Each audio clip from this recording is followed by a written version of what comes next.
Барлықтарыңызға сәлем, каналыма қош келдіңіздер. Менің каналыма тіркеліп, қолдай отырыңыздар. Ол үшін видеоның астындағы подписаться батырмасын басу жеткілікті.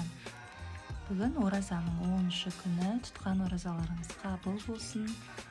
Бүгін ауызашарға лағман дайындаймын. Ең алдымен етті жуып турап, маринадтап аламыз.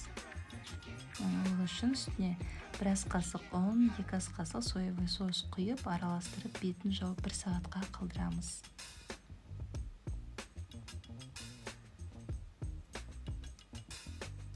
Одан кейін болгар бұрышын, пиязды және капустаны турап аламыз.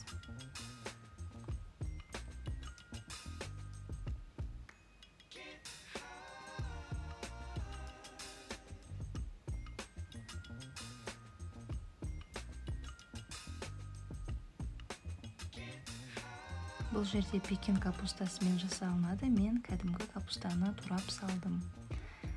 Барлығын осылай видеодағыдай турап шығамыз. Қызып тұрған майға етті 5 минуттай қуырамыз. Пештің орташа градусқа қойып, үстіне пияз салып, тағы 3-4 минут қуырамыз.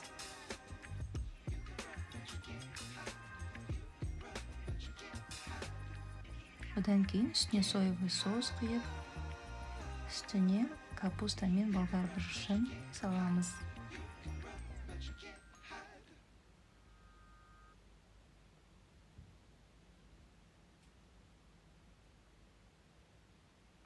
Тұз, бұрыш, паприканы қосып 10 минутқа қуырамыз.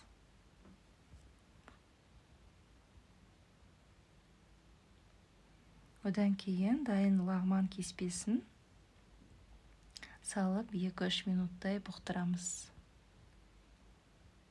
Міне осымен біздің лағманымыз дайын болды. Сіздерге видео ұнап жатса, лайк басып, пікір қалдыра отырыңыздар. Ал бізге ас болсын.